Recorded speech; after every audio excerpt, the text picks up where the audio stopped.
Hi, my name is Jessica Fernández, and today we'll be talking about the film Parasite by the filmmaker Bong Joon-ho. First of all, I would like to start talking about the plot, so I will be summarizing it. The Kim, a father and a mother probably in their 50s, and two young adult children who look like they are in their late teens or even in their early 20s. They are a poor family living in a lower working district of Seoul. The Kims start working one by one for the Parks family, a super wealthy family. After the Kims fit perfectly into the Parks family home as their employees, a lot of things happened that led Mr. Kim killing Mr. Park. Um, when he realized that Mr. Park did not value uh, other people's lives, especially the lives of their employees. The film is about the structure of society and how people's actions and attitudes are mostly determined by their station in life. Its theme is social class conflict. Uh, the tone is sinister and the mood is realistic.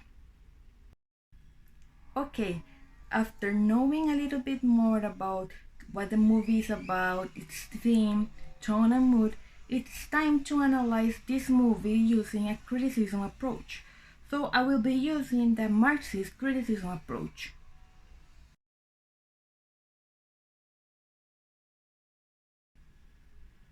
First, we need to note that the film Parasite depicts two social classes, the rich and the poor. Parasite is structured around the difference between two families, the proletarian Kims and the bourgeoisie Parks family, which is also called the base of society. But why the base? Well, because the base is the economic system that shapes the society, which is also called relations of production. Base is also everything needed to produce society's wealth. So, base is the economic aspect that shapes society, and in this case, this base is uh, proletariat and bourgeoisie. Okay, now that we know what base means, let me tell you what bourgeoisie and proletariat mean. Uh, Bourgeoisie, according to the book Theory into Practice, means the following definition: who own property and thereby control the means of production.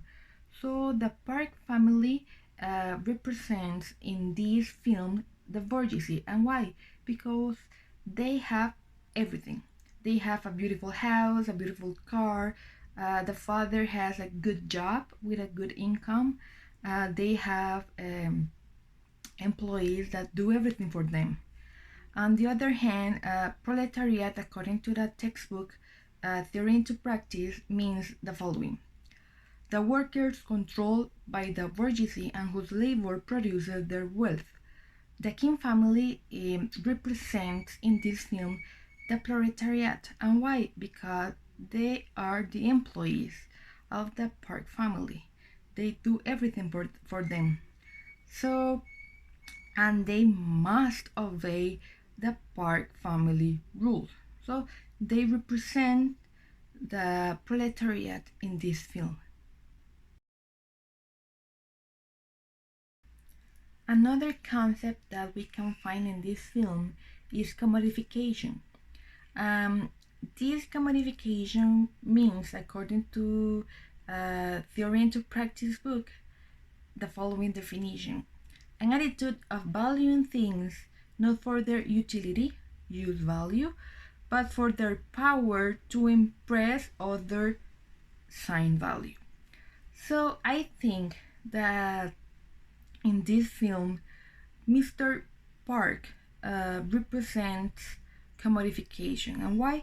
Because I think that they value more his car than anything else. And why? Because they want, or they prefer, or he preferred a good chauffeur, a good driver, because especially Mr. Park wants to go quietly during the trip. So also I think that his car gives him power, helps uh, him to keep his powerful appearance in front of everyone else. Now, moving on, this film has been classified as one of the best films of 2019, um, being also an Oscar winner uh, as the best film. But putting that aside, this film also demonstrates the reality of many countries and societies. So I will be explaining three global or international events and one national event that has relation, or that this film message is similar to the reality today. Now, with the international event, this film shows how climate change works nowadays. In one scene, the King's family come home to see their neighborhood and apartment flooded with rainwater.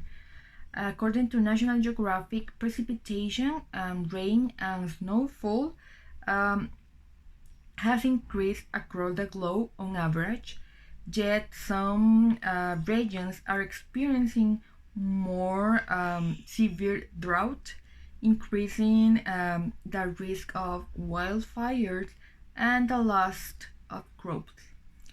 Another event that this film shows is the reality of many young people in South Korea who lived in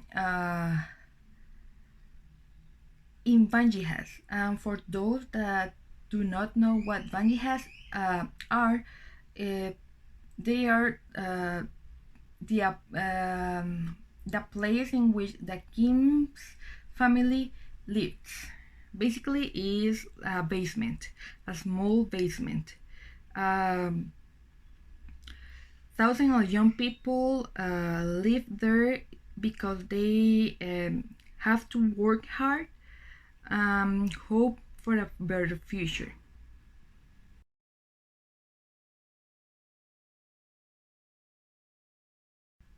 As the last international or global event that this film shows is global poverty, which is the worst problem that the world faces today.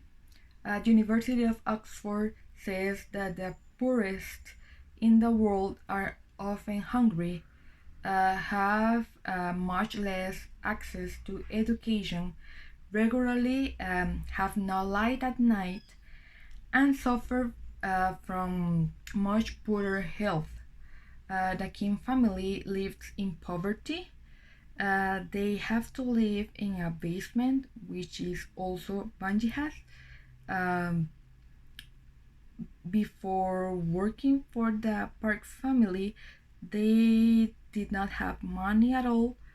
Um, However, even though they did not have money and they lived in a basement, they pretend to be middle class and educated people. Now, as a national event here in Costa Rica, we can find an important percentage of unemployment,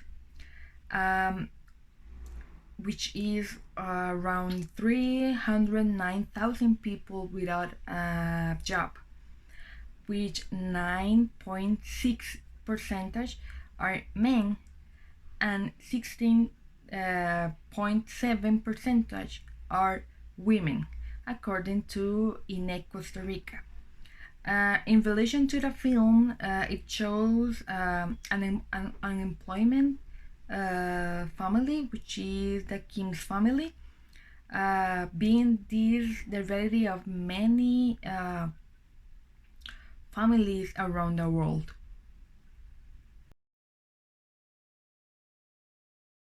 Now to conclude this video, I recommend you to watch again this film, but now applying a Marxist criticism. This film, besides being an excellent cinematographic production, it also demonstrates the reality of many societies all around the world. Thank you for your attention.